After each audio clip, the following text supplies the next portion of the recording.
Breaking news: an executive order has just been signed, setting off an economic disaster. What was supposed to be a day of economic liberation has instead become a day of financial ruin. Markets are in turmoil, and global reactions are intensifying. A universal tariff policy has been enforced, impacting every country without exception. A minimum tariff of 10% on all imports is now mandatory. Establish a minimum baseline tariff of 10%. You notice that on the chart? But it doesn't stop there. Imported cars will face a 25% tariff. Even long-time trade partners weren't spared, as specific nations were named and slapped with hefty penalties. European Union, they're very tough, very, very tough traders. You think of European Union, very friendly. They rip us off. It's so sad to see. It's so pathetic. 39%, we're going to charge them 20%, so we're charging them essentially half. Vietnam, great negotiators, great people. They like me, I like them. The problem is they charge us 90%. We're going to charge them 46% tariff. Taiwan, where they took all of our computer chips and semiconductors. We used to be the king, right? We were everything. We had all of it. Now we have almost none of it, except the biggest company is coming in. We're going to end up with almost 40%. Lee Zeldin's working to get their approvals. Economic projections have taken a drastic turn. Just 8 weeks ago, GDP growth was forecasted at nearly 4%. 4 weeks later, the estimate dropped to 2.3%. A week ago, projections flipped to a recession at 2.8%, and now the forecast has plunged further to 3.7%. In just 2 months, the economic outlook has gone from optimism to crisis. Could different decisions have prevented this downturn? Had the situation been left to unfold naturally, would stability have been maintained? This is the beginning of Liberation Day in America.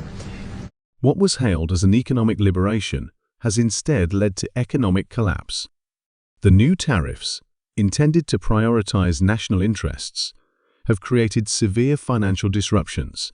Instead of focusing on competition with China, tariffs were also imposed on long-standing allies, including Canada, the EU, and Mexico. This move has fractured international trade relationships, leading to widespread retaliation and economic distress. The combination of political maneuvers and controversial figures has fueled uncertainty. You can tell me better than anybody. Social Security is the biggest Ponzi scheme of all time. Cuts to social services have left millions, especially the elderly, struggling to survive. Social Security, once a lifeline, is now under threat, forcing many into financial insecurity. The impact is not just domestic. Canada has responded fiercely to these economic actions. Following threats of annexation and severe tariff hikes, Canadian citizens have begun boycotting American goods and cancelling travel to U.S. destinations. The result? A blow to the tourism industry and worsening financial struggles for businesses reliant on visitors. While attention was initially placed on economic competition with China, the decision to impose tariffs on allies has backfired.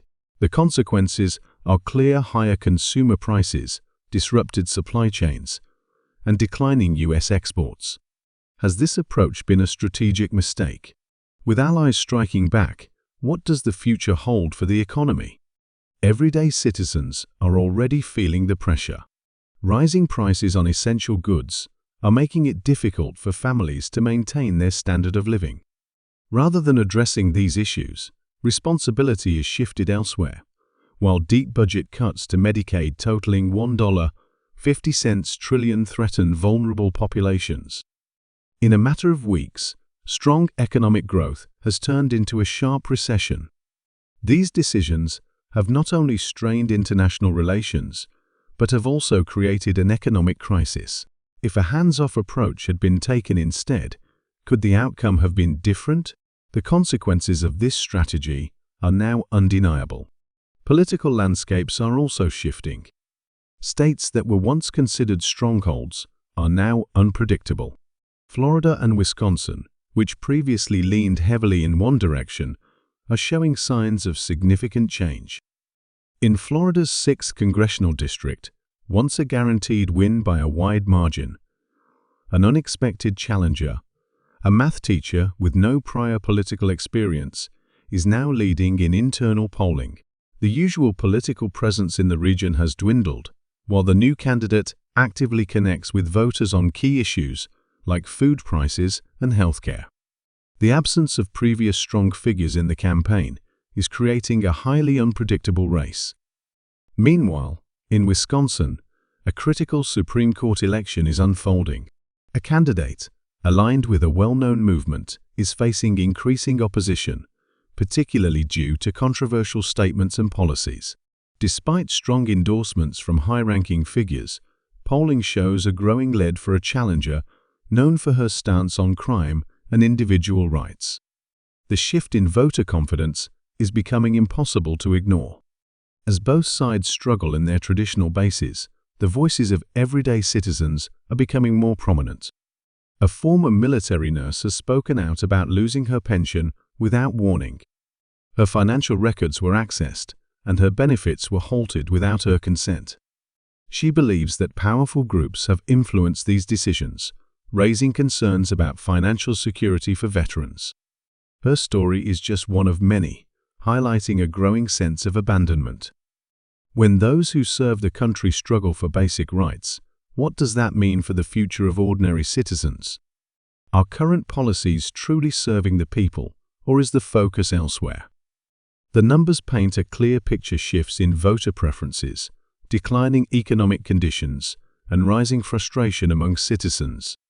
The challenges people are facing are not just statistics but real problems affecting daily life.